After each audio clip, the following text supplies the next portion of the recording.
आत्मा, आत्मभाव और अनात्मता। इसके पहले भाग में हमने उन बातों पर बात की, विचार किया कि किस तरह से मनुष्य पंच स्कंद यानी शरीर और मन से मिलकर कृत्य करता है, बना हुआ है। इन पंच स्कंद में पूरा शरीर और मन को खोलकर हमने बताया कि जो पंच स्कंद है, 5 स्कंद हैं, यह रूप, वेदना, संज्ञा, संस्कार और विज्ञान।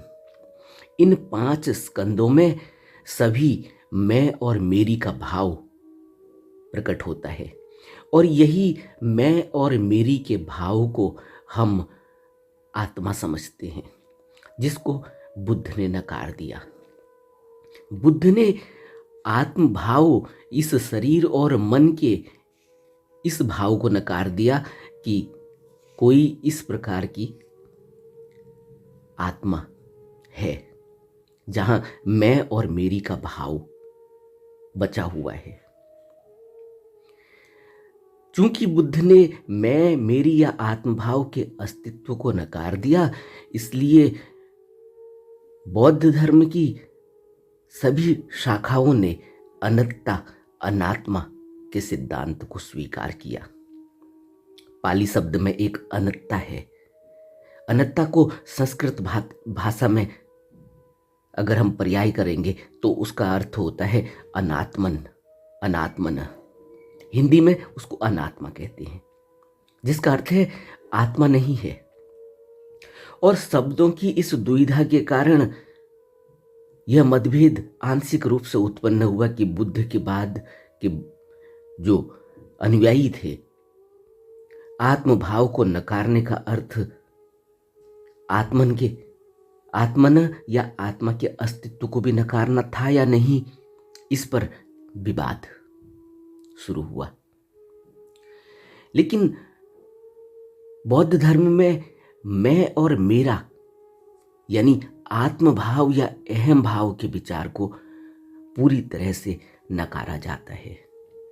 इसके अतिरिक्त और कुछ भी नहीं, कि मैं और मेरा का जो भाव है, आत्मभाव, यह अहम भाव के विचार को पूरी तरह से बुद्ध ने नकार दिया और इसके अतिरिक्त और कुछ नहीं। इसलिए कहते हैं कि बुद्ध ने आत्मा को नकार दिया। आत्मा को नहीं नकार दिया, आत्मभाव को नकार दिया। आत्मभाव क्या है?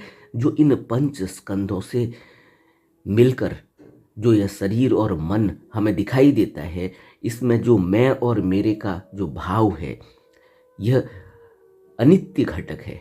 यानी यह पंच स्कंद पूरी तरह से समाप्त हो जाने वाला है और जो समाप्त हो जाने वाला है उसमें कहीं भी ऐसा नहीं है कि कोई तत्व, कोई सार तत्व बचे। और इसी सार तत्व को नहीं समझने की वजह से हम इस आत्मभाव को ही आत्मा समझकर यह एक धारणा समाज में आई कि बुद्ध ने आत्मा को नकार दिया। इन पंच स्कंदों से जिनसे मन तथा शरीर बना हुआ है, अनात्मन है। इसका मतलब यह है कि आध्यात्मिक सत्य के उस सार तत्व को नकारना नहीं जो मन, बुद्धि और इंद्रियों की पहुंच से परे होते हुए भी सबको सक्रिय करता है। इस सेंटेंस को आप समझ रहे हैं? आध्यात्मिक सत्य के उस सार तत्व को नकारना नहीं जो मन, बुद्धि और इंद्रियों की पहुंच से परे होते हुए भी सबको सक्रिय करता है। बुद्ध के समय में आत्मा से संबंधित कोई प्रचलित धारणा गहरी रही हो, जिसके अनुसार आत्मा को किसी शाश्वत मानसिक तत्व के रूप में समझा जाता रहा हो। ऐसा हो सकता है कि बुद्ध ने उस प्रचलित धारणा को ही नकार दिया। और ऐसा था। अगर हम इतिहास को, उस समय के इतिहास पर बहुत गहरी खोज करेंगे तो हमें इस आत्मभाव और आत्मा के संबंध में जो धारणाएं थी, इन धारणाओं का उस समय क्या बोलबाला था उसके बारे में पता चलता है, जिसको बुद्ध ने पूरी तरह से नकार दिया। परंतु इस बात को स्पष्ट रूप से समझने के लिए बुद्ध तथा उसके बाद जो अनुयायी हुए, उनके द्वारा आत्मभाव को नकारने का अर्थ आत्मा को सार तत्व रूप से नकारना है या नहीं। इस संदर्भ में आत्मा शब्द का प्रयोग किस संदर्भ में किया गया है, इस पर हम बात करते हैं। संस्कृत शब्द जो आत्मन है, हिंदी में जिसको आत्मा शब्द का प्रयोग किया जाता है, इस आत्मा शब्द को 3 तरह से, इस सार तत्व को बौद्ध धर्म में समझाया गया कि यह सार तत्व 3 प्रकार से समझा जा सकता है। एक अर्थ है अपरिवर्तनशीलता का। जैसे अगर उदाहरण के तौर पर अगर हम समझें, काली मिर्च है, काली मिर्च में मिर्च होती है और एक कोई मीठी घास है जो जमीन में उगती है, जिसको अगर मुंह में डालें तो मीठा होता है।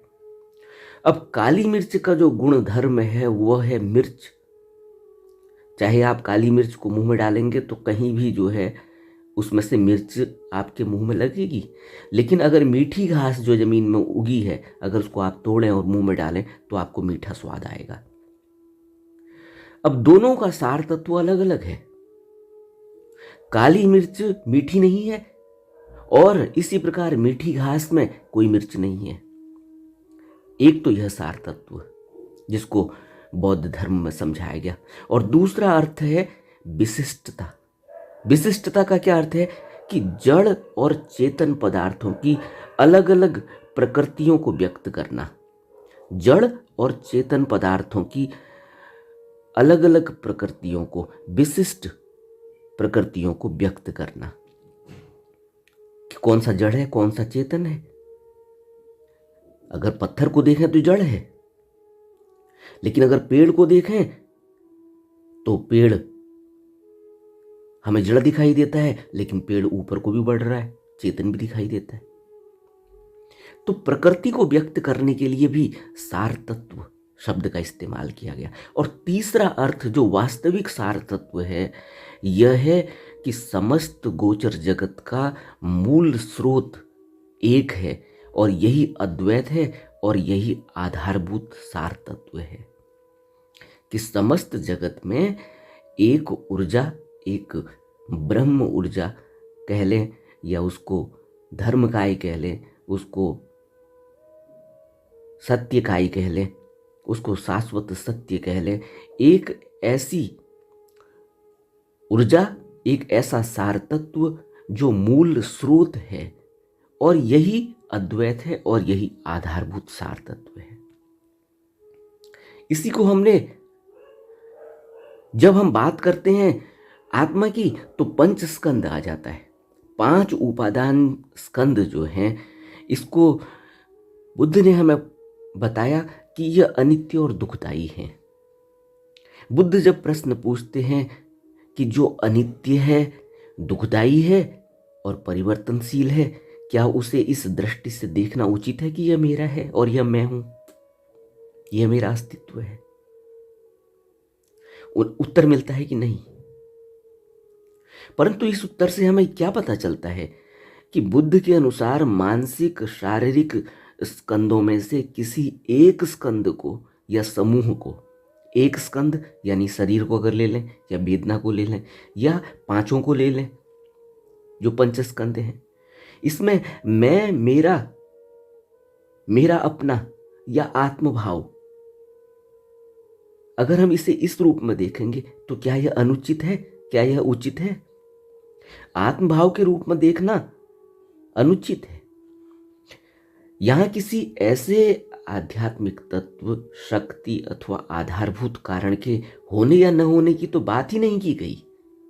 बात सिर्फ यह की गई कि आत्मभाव, जिसको मैं और मेरा कह रहा हूं, यह पंच स्कंद से जुड़ा हुआ है और पंच स्कंद पूरी तरह से नष्ट हो जाने वाला है, क्योंकि यह पांचों ही स्कंद मैं और मेरे की भावना को जागृत करते हैं और मैं और मेरी भावना से जुड़े हुए हैं।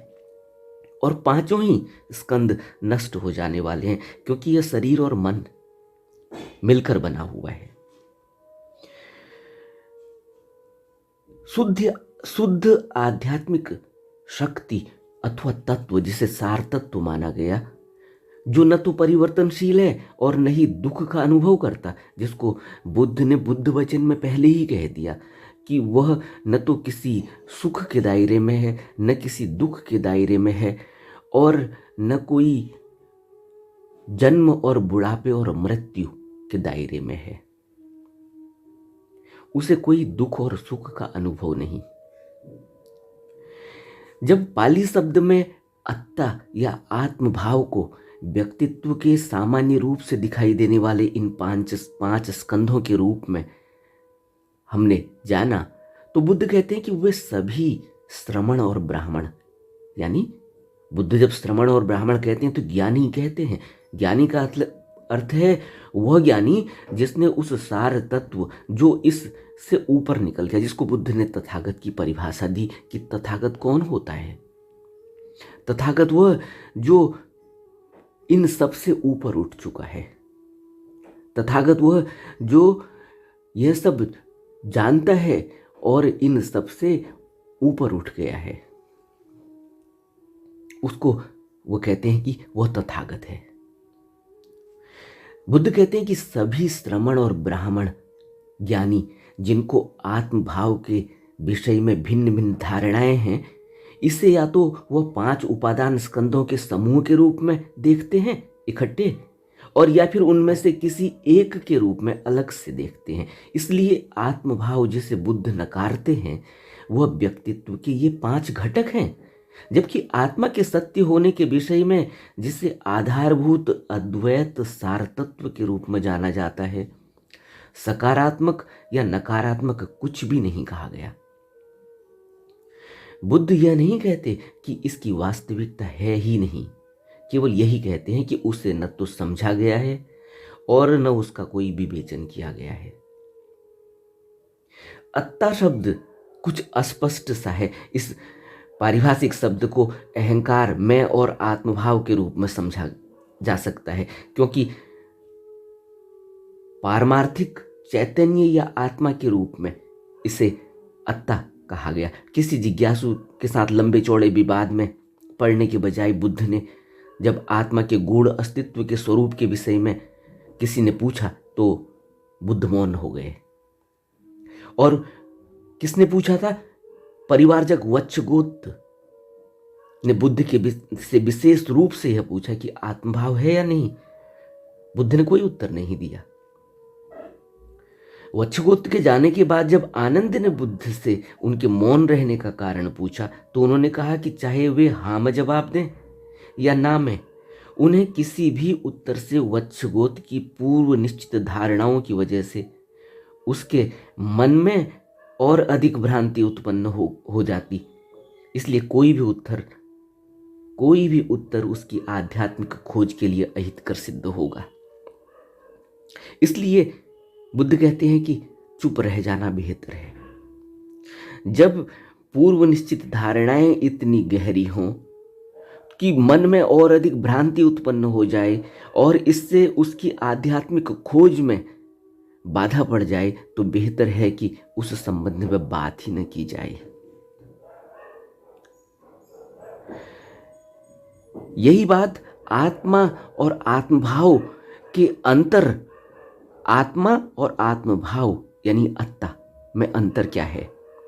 आंतरिक आत्मा की पहचान न होने के कारण बहुत से लोग आमतौर पर उपादान स्कंदों के रूप में दिखाई देने वाले एक या अधिक स्कंदों में से सामूहिक रूप से या वास्तविक आत्मा यानी सार तत्व तो समझने की भूल करते हैं, क्योंकि मन तो बहुत अंत तक है, मन तो विज्ञान तक है। जब हमने मन को तोड़ा और शरीर को अलग किया तो हमने क्या पाया? नाम और रूप। इस रूप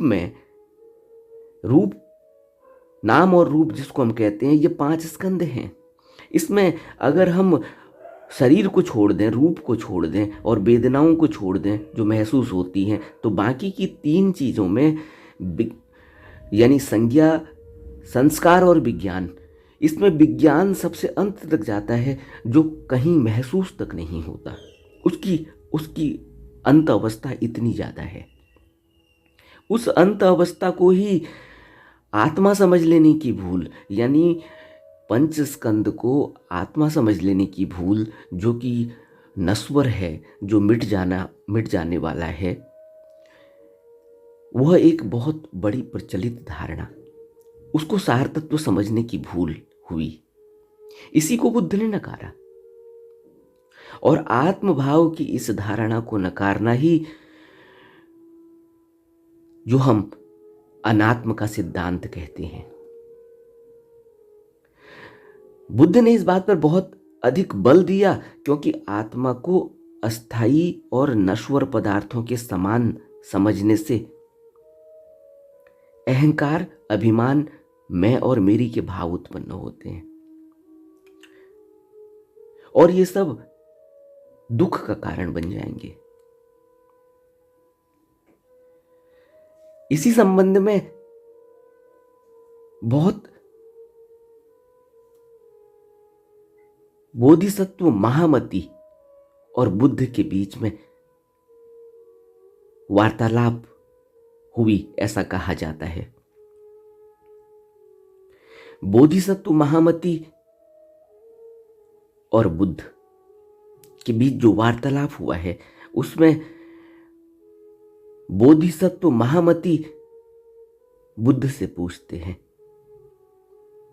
कि तथागत, गर्भ के बारे में आपने जो उपदेश दिया है, क्या वह दार्शनिकों द्वारा बताए गए अहम तत्व जैसा ही नहीं है? तब बुद्ध ने उत्तर दिया कि नहीं महामति, मेरा तथागत गर्भ दार्शनिकों द्वारा बताए गए अहंकार के समान नहीं है, यह शून्य है। इसी शून्य से शून्यवाद का आविष्कार हुआ। माध्यमिकों का परम सत्य शून्यता, जिसको हम अब कहते हैं, मूल सत्य जिसको हम परम सत्य कहते हैं, निर्वाण कहते हैं, अजन्मा और संपूर्ण कहते हैं। बाद में 6वीं शताब्दी में बुद्ध के बाद जो विद्वान हुए भिक्षु सारमती, उन्होंने अपने एक ग्रंथ में, जिसका नाम है रत्नगोत्र विभाग, अगर रत्नगोत्र विभाग को पढ़ेंगे,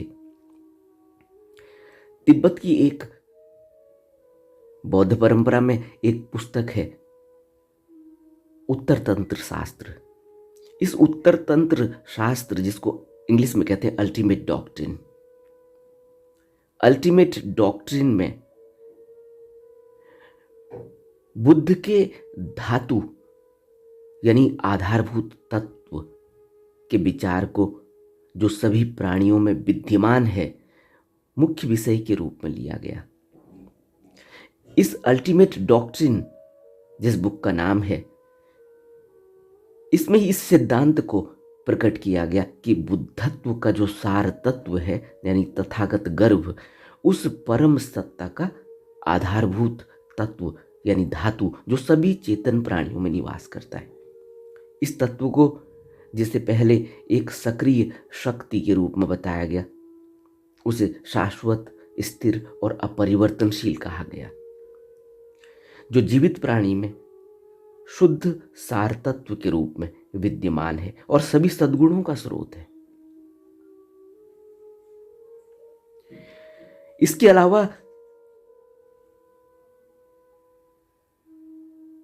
अलावा बुद्ध एक जगह कहते हैं कि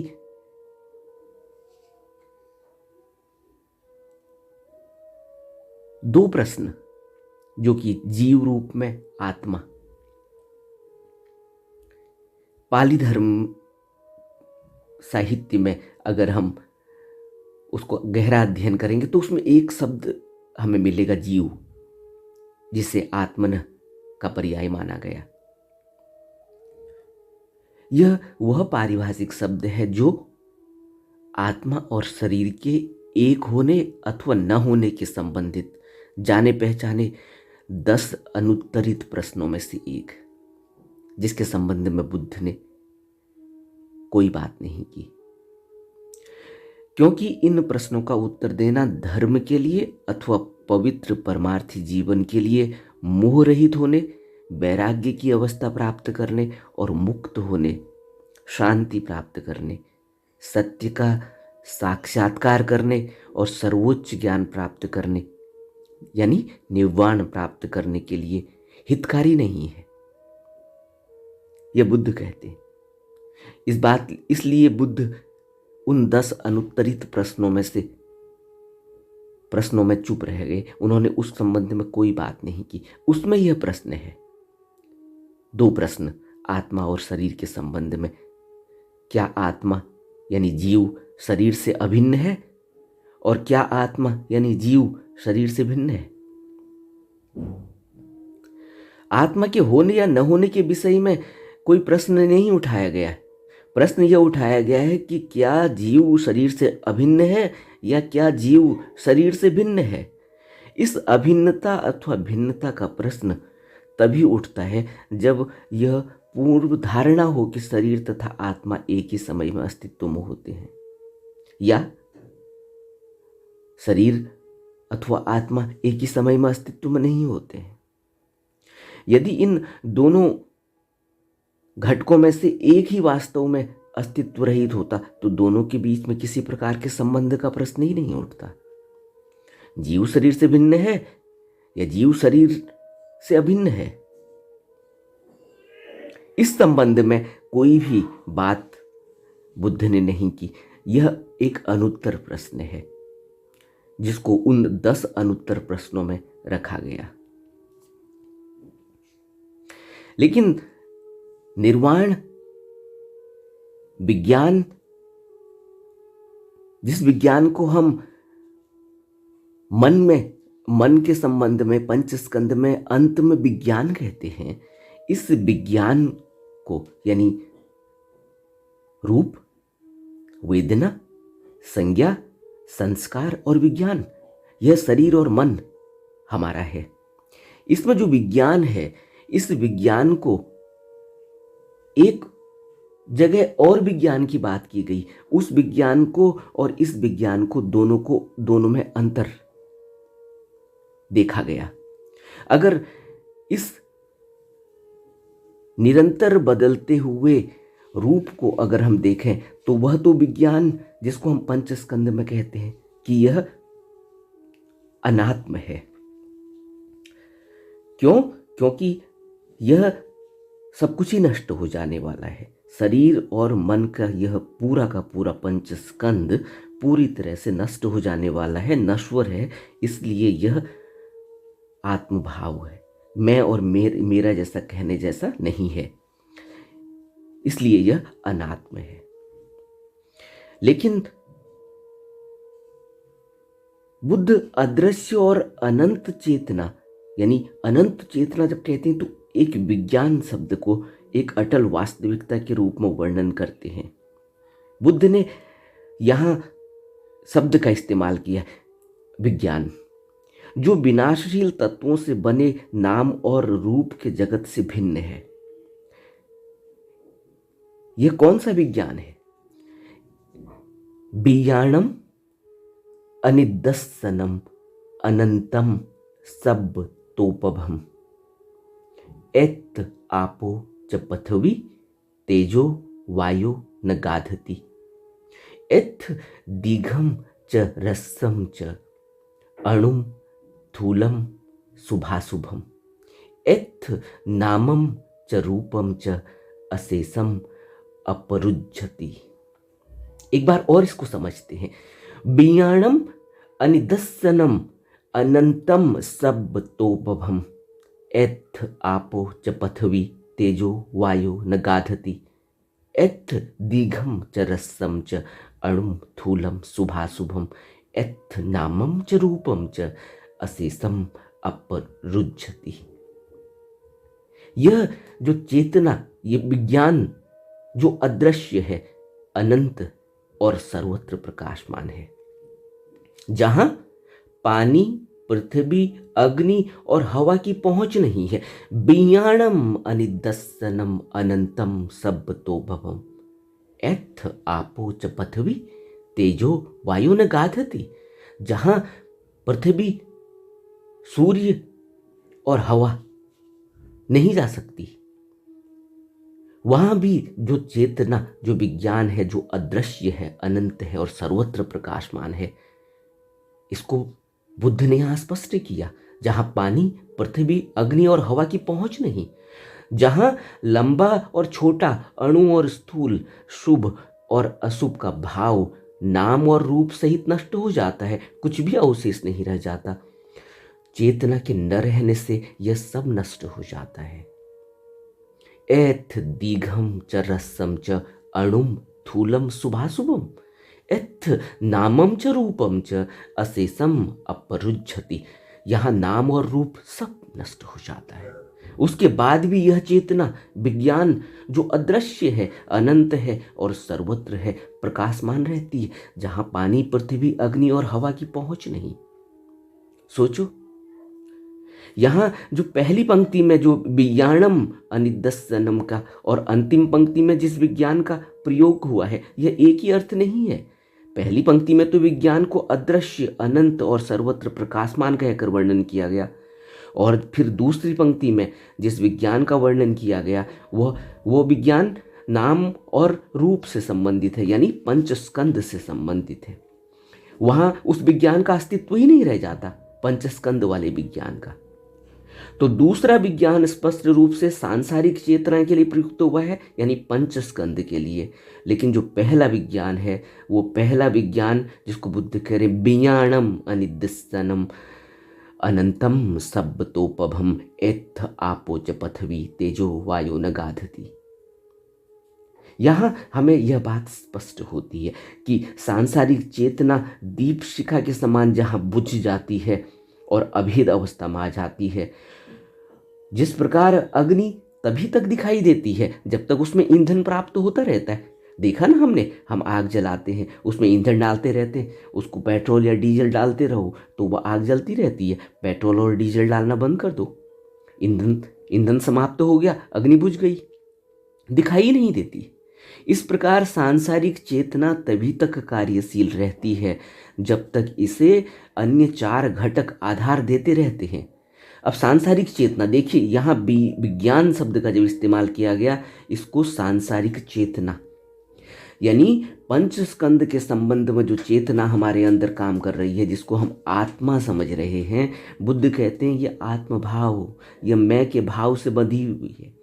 यहाँ मैं का भाव है, क्योंकि यह नष्ट हो जाते हुए हम देखते हैं कि जब मन हमारे पास हमें नहीं दिखाई देता, शरीर गिरता हुआ नजर आता है, उसके बावजूद भी संस्कार और विज्ञान रहते हैं। इन्हीं संस्कार और विज्ञान से हमारी दोबारा उत्पत्ति हो जाती है, और इस विज्ञान को हम समझते हैं कि यह चेतना है। लेकिन बुद्ध कहते हैं यह सांसारिक चेतना, यह विज्ञान नष्ट हो जाने वाला है, और जैसे ही यह विज्ञान नष्ट हुआ वो वैसे ही है कि जहाँ पर ईंधन मिलना बंद हो गया, ईंधन मिलना बंद होते ही आग का जलना बंद हो गया और अग्नि बुझ गई। जब तक यह चार घटक आधार देते रहेंगे, चार घटक कौन से हैं? चार घटक हैं नाम, चार घटक हैं रूप, वेदना, संज्ञा और संस्कार। जब तक ये चार घटक ईंधन देते रहेंगे तब तक यह विज्ञान यानी यह चेतना घूमती रहेगी।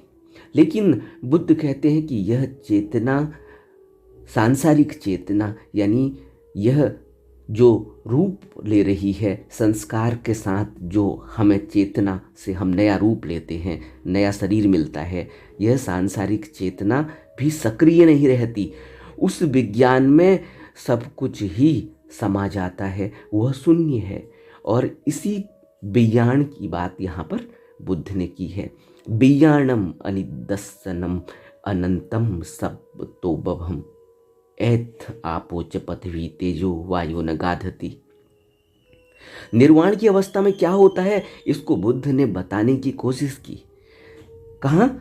जब सांसारिक विज्ञान यानी यह जिसको हम पंचस्कंद का विज्ञान कहते हैं, जब यह अप्रतिष्ठित हो जाता है, निराधार हो जाता है, दिखाई नहीं देता, तो बुद्ध से प्रश्न पूछा गया। जब गोधिक और वक्कली नाम के दो भिक्षुओं ने निर्वाण प्राप्त किया, तो बाकी भिक्षुओं ने बुद्ध से प्रश्न पूछा कि वक्कली कहाँ गए और गोधिक कहाँ गए। तो बुद्ध कहते हैं, गोधिक और वक्कली नाम के भिक्षुओं की मृत्यु के उपरांत विज्ञान की व्यर्थ खोज करता रहा कौन? मार। मार का हवाला देते हुए बुद्ध कहते हैं, बुद्ध यहाँ वह बात कर रहे हैं जो एक सांसारिक तौर पर प्रचलित है कि काल जो है ले जाता है, काल भैंसे में आता है ले जाता है, कहते हैं ना, साधारण यमराज आता है ले जाता है, भैंसे में आता है, काल आता है। बुद्ध यहाँ पर बताने की कोशिश कर रहे हैं कि प्रलोभक मार का हवाला देते हुए बुद्ध कहते हैं, गोधिक और वक्कली नाम के भिक्षुओं के संबंध में जब पूछा गया उनसे कि वह कहाँ गए, तब बुद्ध कहते हैं कि भिक्षुओं की मृत्यु के उपरांत उनके विज्ञान की व्यर्थ खोज करता रहा मार, और मार अपने प्रयास में असफल रहा है, क्योंकि वे भिक्षु परिनिब्बान यानी पूर्ण निर्वाण प्राप्त कर चुके थे, और उनके सांसारिक विज्ञान के लिए अब कोई भी आधार शेष नहीं था। उनकी चेतना अपने स्थूल आधार से मुक्त हो चुकी थी, उन्होंने पूर्ण निर्वाण प्राप्त कर लिया था। अब यहां स्पष्ट हुआ होगा हमें कि जिस विज्ञान को हम पंचस्कंद का एक भाग समझ रहे हैं, यह विज्ञान आत्मा नहीं। इस विज्ञान के नष्ट हो जाने के बाद जो शून्यता है, वह शून्यता ही हमारा सार तत्व है। और यह सार तत्व बुद्ध में, मुझ में, आप में, या 8 अरब जो भी मनुष्य इस संसार में दिखाई देते हैं, उसके अलावा जो भी प्राणी दिखाई देते हैं, जो भी चेतन और अचेतन जो भी यहाँ दिख रहा है, जन्म रहा है, मर रहा है, ये कर रहा है, वो कर रहा है, जो भी हमें दिखाई देता है, उस निर्वाण के कारण ही उत्पन्न होता है, मरता है, फिर पैदा होता है, उस विज्ञान के कारण। लेकिन बुद्ध जब परम निर्वाण की बात करते हैं, कहते हैं कि उस विज्ञान के बाहर जो निकल गया, वह उस सार तत्व में समा गया, जिस सार तत्व से फिर कोई भी उत्पत्ति नहीं होगी, वह शून्यता है। इसी को बुद्ध के अलावा, बुद्ध से पहले अगर हम कृष्ण की बात करें तो कृष्ण ने भी समझाने की कोशिश की। कृष्ण ने तो बहुत ही साधारण शब्दों में ही इस बात को समझाया हमें कि वह जो अजन्मा है, भगवद गीता में अर्जुन के गुरु, ईश्वरीय शक्ति का अवतार माने जाने वाले कृष्ण कहते हैं कि मेरा ही अंश जीवलोक में सनातन आत्मा है। वह प्रकृति में बसने वाली इंद्रियों को, जिनमें मन छटा है, अपनी ओर खींचता है। इसके अलावा बहुत ही साधारण शब्दों में समझाने की कोशिश की कि जब मन पूरी तरह से शांत हो जाता है, जब मन पूरी तरह से शांत हो जाता है, सभी इच्छाओं को त्याग देता है, किसी भी सांसारिक पदार्थ की चाह के बिना कर्म करता है, जो मैं और मेरी के भाव से मुक्त है, वही वास्तव में शांति प्रदान करता है। जो सभी इच्छाओं को त्याग देता है, जो किसी भी सांसारिक पदार्थ की चाह के बिना कर्म करता है, यह एक बुद्ध की अवस्था है, जिसको कृष्ण कहते हैं, भगवान कृष्ण कह रहे हैं। सभी इच्छाओं को जो त्याग देता है, किसी भी सांसारिक पदार्थ की चाह के बिना कर्म करता है, जो बुद्ध के उपदेशों में बार बार कहा जा रहा है, जो मैं मेरी के भाव से मुक्त हो गया, यानी जो आत्मभाव से मुक्त हो गया, वही वास्तव में शांति प्राप्त करता है। यानी वह असली शांति उसी को मिली, क्योंकि वह शून्यता में चला गया, वह शांत हो गया, वह अपने सार तत्व में पहुंच गया। कृष्ण जब अर्जुन को उपदेश देते हैं तब क्या कहते हैं? जो किसी के प्रति कोई दुर्भावना नहीं रखता, जो मित्रवत और दयालु है, जिसको बुद्ध कहते हैं कि कॉम्पैशन, जिसको बुद्ध कहते हैं कि जिसके अंदर करुणा पैदा हो गई, जो किसी के प्रति कोई दुर्भावना नहीं रखता, जो मित्रवत और दयालु है, जो मैं मेरी के भाव से मुक्त हो गया, मैं मेरी यानी आत्मभाव, और जो सुख और दुख में समभाव रखता है, जो क्षमाशील है, जो सदा संतुष्ट रहता है, साधनारत है, आत्मसंयमी है, दृढ़ संकल्प वाला है, और जिसने अपने मन और चित्त को मुझे सौंप दिया है, मेरा ऐसा भक्त वास्तव में मुझे बहुत प्रिय है। जिसको हम कहते हैं बुद्धम शरणम गच्छामि, जिसने अपने मन और अपने चित्त को मुझे सौंप दिया है। वही बात है, बुद्धम शरणम गच्छामि, सब कुछ ही मैंने शरण में रख दिया। मेरा ऐसा भक्त वास्तव में मुझे बहुत प्रिय है। अहंकार को, अपनी शक्ति को, अभिमान को, इच्छा को, क्रोध को और मोह को त्याग कर, ममत्व को यानी मैं और मेरे के भाव को छोड़कर शांत चित्त होकर वह ब्राह्मण के साथ एक रूप होने के योग्य हो जाता है। यहाँ पर ब्राह्मण शब्द का इस्तेमाल किया गया। यह ब्राह्मण के साथ एक रूप होने का अर्थ है जो बुद्ध में एक रूप हो गया, जो बुद्ध में समा गया। यह कृष्ण ने भगवत गीता में कहा। हम इस बात से हम स्पष्ट हो जाता है कि जिस आत्मभाव और आत्मा विज्ञान को हम पंचस्कंद के विज्ञान को हम समझकर कंफ्यूज हो रहे हैं और हम यह कहते हैं कि यह आत्मा है या आत्मा नहीं है, बुद्ध ने यह नकार दिया, वह नकार दिया, इन सब बातों पर हमें अब गहरे में और विचार करना चाहिए। मैं तो आपको एक विचार दे रहा हूँ, मेरी बातों को भी ऐसा नहीं है कि आप मान लो। अब और गहरे तरीके से इस टीचिंग को समझने की कोशिश करें, इन शब्दों को समझने की कोशिश करें, क्योंकि यह शब्द जहाँ प्रयोग किए गए हैं बड़ी गहराई में प्रयोग किए गए हैं। तो इन दो भागों में हमने समझने की कोशिश करी कि आत्मभाव क्या है, आत्मा क्या है, अनात्मता क्या है, और बुद्ध ने जो पंचस्कंद की बात की उसमें विज्ञान क्या है और शून्यता क्या है, शून्य भाव क्या है। इन दोनों वीडियोज में जिसमें हमने आत्मा, आत्मभाव, अनात्मता, आत्मन और विज्ञान, पंचस्कंद, इन सब पर बात की है। अगर कोई भी प्रश्न आपके मन में उठता है इन दो वीडियोस के संबंध में तो उसको आप ज़रूर कमेंट में लिख कर ज़रूर डालें, ताकि उन प्रश्नों का भी उत्तर दिया जा सके और बहुत से लोगों को जिनके अंदर भी यह भ्रांति है, जिनके अंदर भी यह कहीं ना कहीं डाउट है, उनके डाउट को क्लियर किया जा सके और उन लोगों को भी इसका फ़ायदा मिल सके।